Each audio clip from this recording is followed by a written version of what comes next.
Ја создадовте една група на играчи на кои сметате во изминатите колку 3-4-5 години.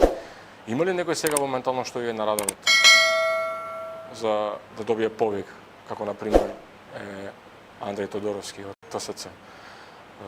Има еден во Ноциланд Иловски. Потоа Давид Тошевски.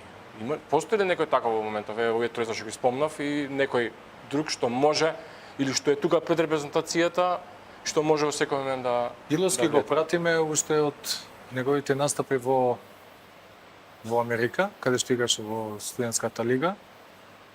Таа лига квалитативно не ми беше репер за неговиот квалитет.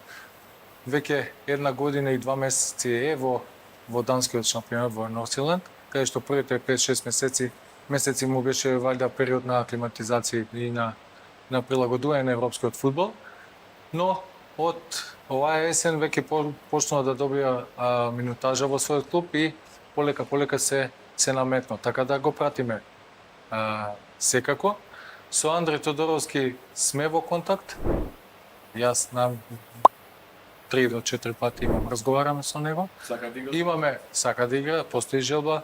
Имаме некој како да ги наречам проблеми бирократски со неговиот пасош. Со Дарко Панчев. Затоа што он е носител на австријски пасош, а се уште Австрија мислам дека е едина држава во Европа не дозволува двојно државјанство. И тука ни е единствениот проблем за неговиот настап за македонската репрезентација. Давид Тошевски настапува во Австрија од Клајнефурт и секако и он е тука на нашиот скаутинг.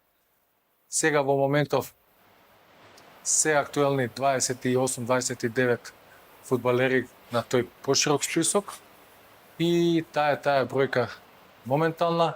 Секако да се надоврзаме на Дарко Преска што кажа дека има уште неколку фудбалери кои се тука како потенцијални и од домашниот шампионат. Од нив зависи. Од нив зависи во каков и колкав континуитет ќе настапуваат за своите клубови на тоа ниво, пак ќе повторам, што нас не е потребно.